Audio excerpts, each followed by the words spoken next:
नमस्कार शेतकरी मित्रांनो, आजच्या महत्त्वाच्या शेतकऱ्यांसाठीच्या ठळक बातम्या घेऊन आलेलो आहे। तरी ठळक बातम्या पाहण्या अगोदर चॅनलवर नवीन असाल तर चॅनलला आता सबस्क्राइब करा, जेणेकरून तुम्हाला नवीन व्हिडिओ सर्वात अगोदर पाहायला मिळेल।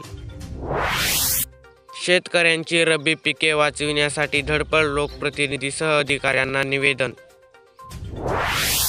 कृषी कर्ज द्याल पण शेतीमालास भाव नाही, अर्थसंकल्पाबाबत शेतकरी संघटनांच्या प्रमुख पदाधिकाऱ्यांना प्रतिक्रिया। कांदा निर्यात बंदी कायम, संघटना टाकणार दबाव। दूध उत्पादक शेतकऱ्यांना दुधासाठी 5 रुपये प्रति लिटर दराने भाव। कांदा निर्यात बंदीने शेतकऱ्यांची केली माती, भारती पवारचं आश्वासन खोटं ठरलं।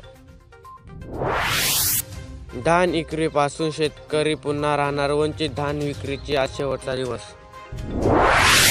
कांदा पीक वाचविण्यासाठी कसमा देत शेतकऱ्यांची धडपड, विहीर खोदत घेतला जातोय पाण्याचा शोध।